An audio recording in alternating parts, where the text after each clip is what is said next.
Greetings! Welcome to the devlog for Alpha 1 of Update 76 of Hot Dogs, Horseshoes, and Hand Grenades. We're going to start off, as always, with a quick sound check. Make sure speakers aren't up too high.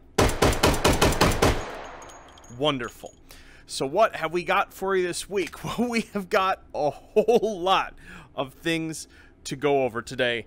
Absolutely tablefuls of things to go over today. So we're going to jump right into the new feature that is coming this week, in addition to the muzzle brakes and new muzzle effects and bayonets that we showed off last week.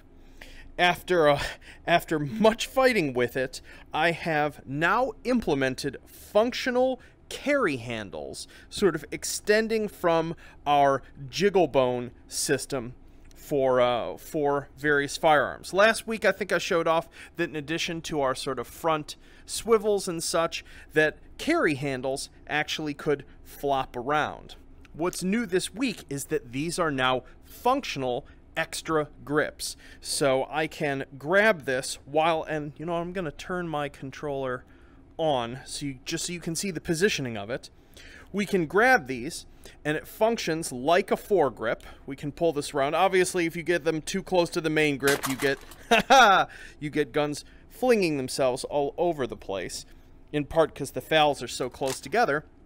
But when we release the main grip, we can still hold this in an arbitrary orientation, just like the standard foregrip, or if it's already sitting on a table and we go to pick it up by its handle, it will automatically orient along with the handle, and you see the handle stands up. So great for trucking around with a large firearm, especially some of our huge ones here. You know what, I think this one, I forgot to fix the clamped rotation, so come on, there we go. There we go. For our Hecate there. So all the firearms that you see, including the ones that I just accidentally knocked around here, it was so pretty before, have functional carry handles. So we've got the one here for the M249. Same thing. We can grab it as a grip. We can hold it from here. And in fact, for some of the LMGs, this ends up actually making them a good deal easier to load and charge. The other big change with these carry handles is how both they and our foregrips interact with bipods. So here we're gonna clear some of these away, give ourselves a little room to work, and let's grab our Bren, one of my favorites. So before, the way bipods worked is that when you placed a gun down on a bipod, the foregrip was completely disabled, and the only way to take the gun up off of where it's mounted to was to actually reach all the way forward and disable the bipod, which was really inconvenient in a lot of situations, especially for folks who would go prone to fire a bipoded sniper rifle or something like that. This has all been changed. Let's load this up. Wonderful. So let's say we've been firing away with our Bren here, and we're ready to reposition. I can now just grab the foregrip of the gun, and it will just pick it up and disable the bipod.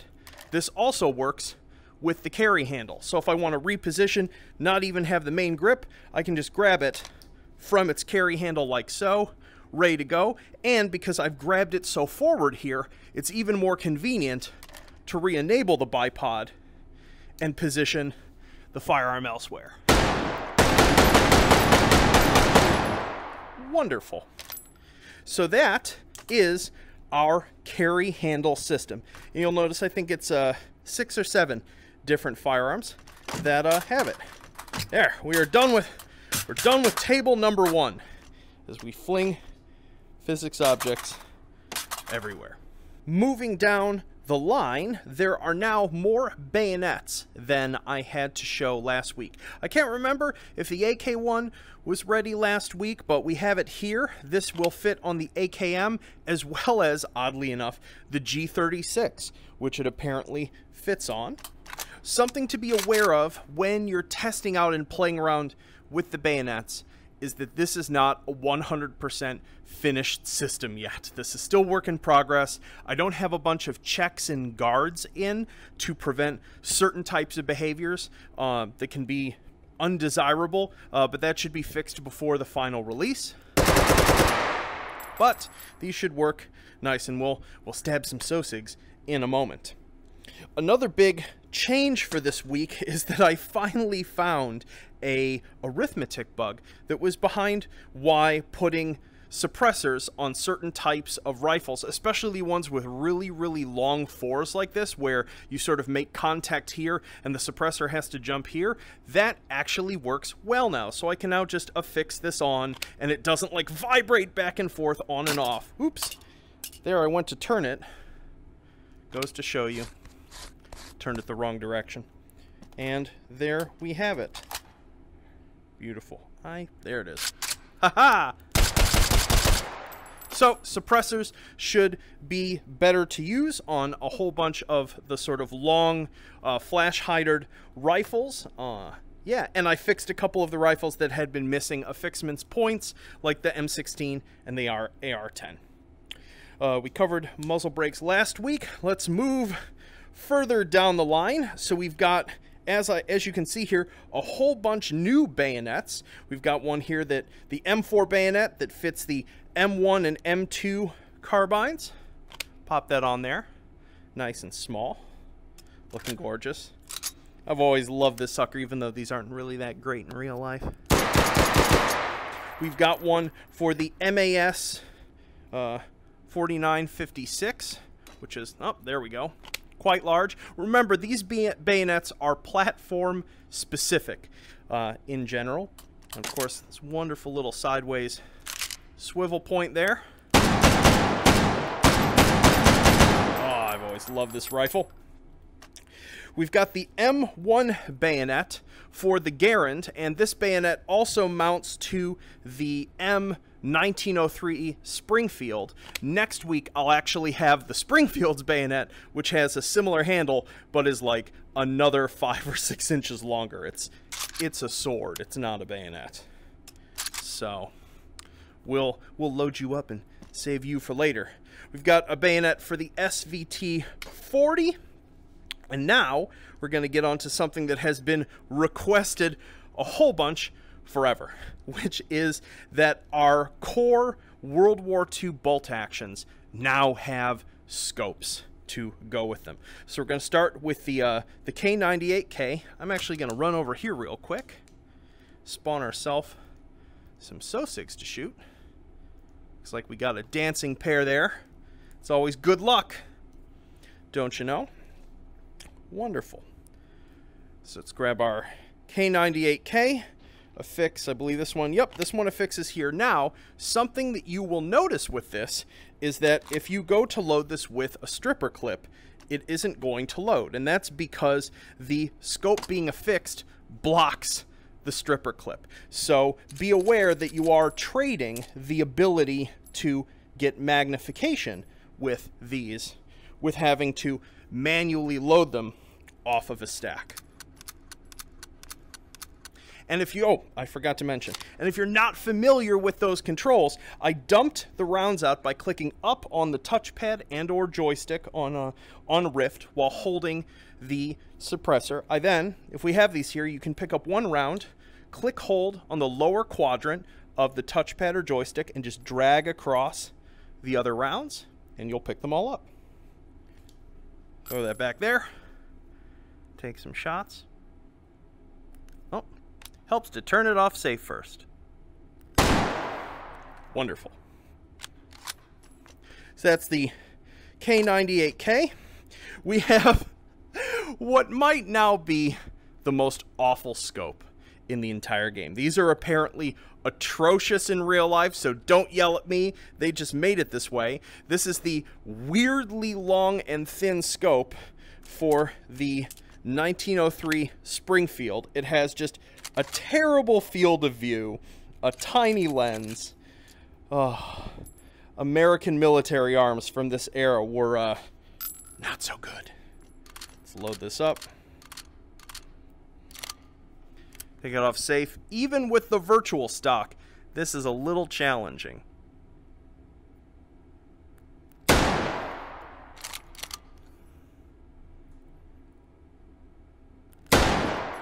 There we go. So that beauty's working.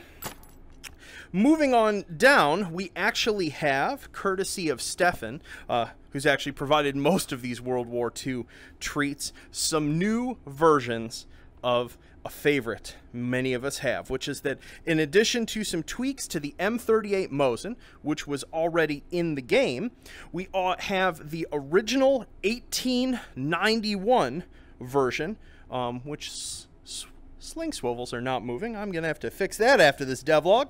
And the 9130, which is basically our sniper Mosin. This one has a cutout on its wood receiver and also has a bent bolt handle, which is what allows us to mount a scope to it. Pull this out here. Oh, remember, got to dump our rounds out. Actually, I don't need to duplicate them. Wonderful. Boom! Yep. Slightly different angle to operate the bolt on this.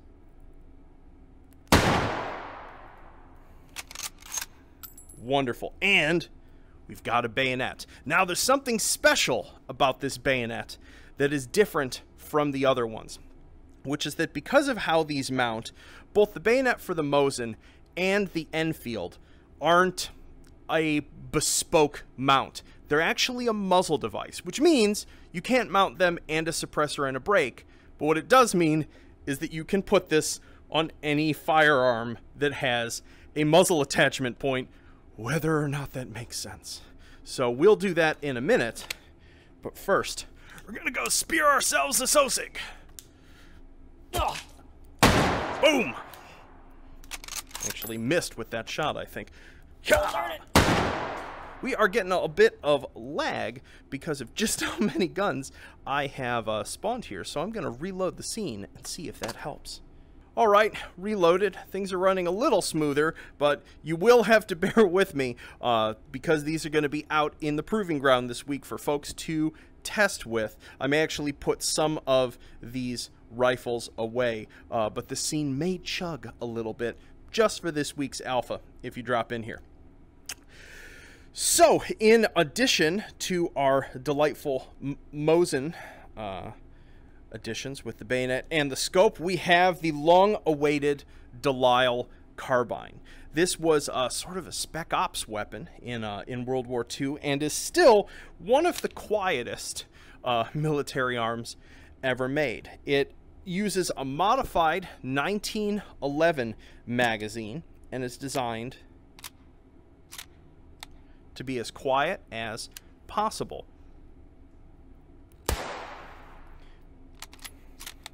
And actually makes this just about the quietest. I think this is actually now the quietest weapon in the game from the perspective of the bot's perception.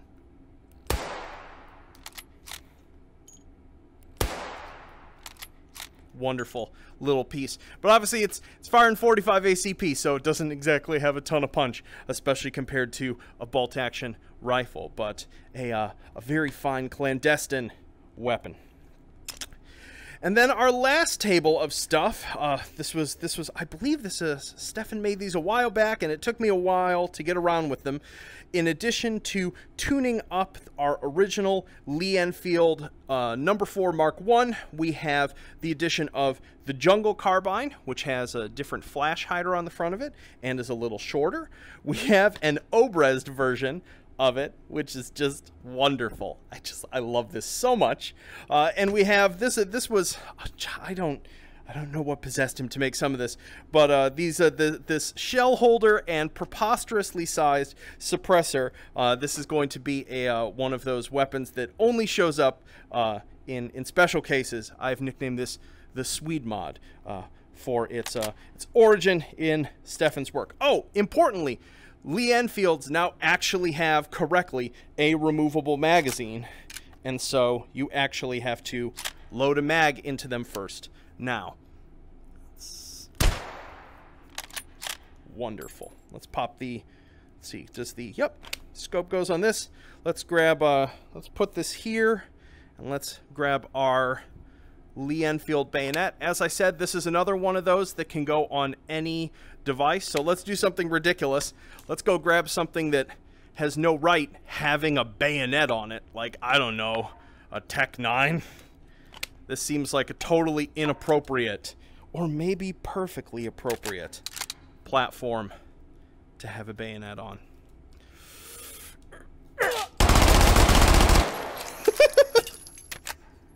Feels so stupid.